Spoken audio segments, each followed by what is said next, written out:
lately there's been a lot of interest in using a Polespear in blue water. And there are a couple different ways you can rig your Polespear to use with a float line or a belt reel.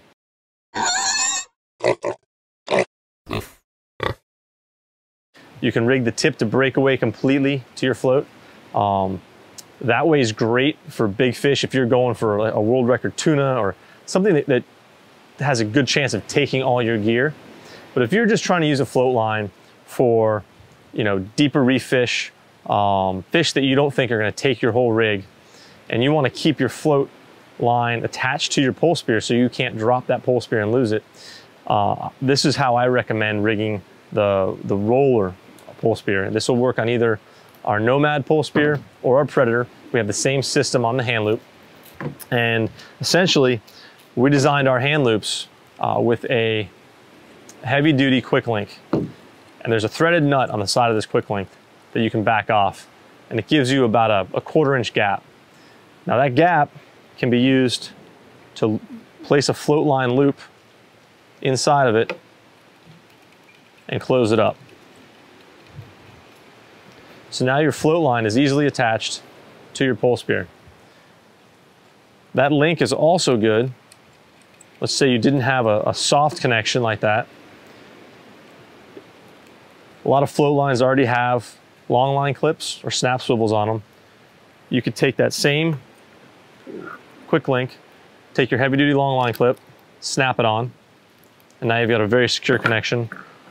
Or you could even use your snap swivel and you can snap that in place over that quick link. So it's a pretty versatile system. It's easy to change on the boat. It's easy to change with gloves on. It's easy for a mate or a boat driver to change out for you without really worrying about it not being rigged properly and losing all your gear, which has happened to too many people.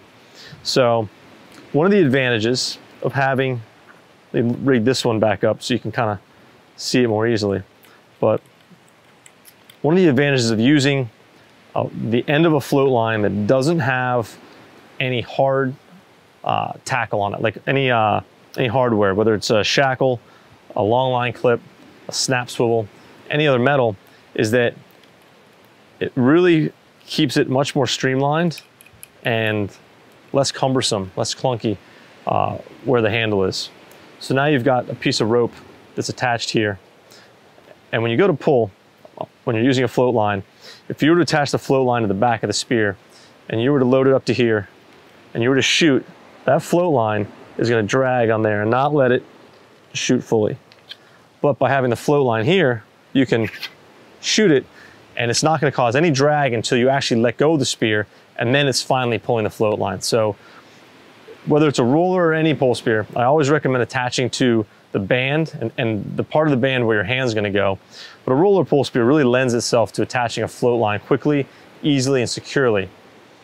That being said, if I were going for big tuna, any kind of big fish where I was really going to test out the limits of 1 or 2 buoys or more, a chance where I might lose everything into a deep reef, a wreck, anything like that, I might look at a way to either rig the slip tip all the way to the end of the Polespear, or even do a full breakaway system so that I hold on to the spear and let that slip tip go away with the float line and the buoys. I hope this was helpful. If you guys have any more questions, you can find all our contact info at our website, headhunterspearfishing.com.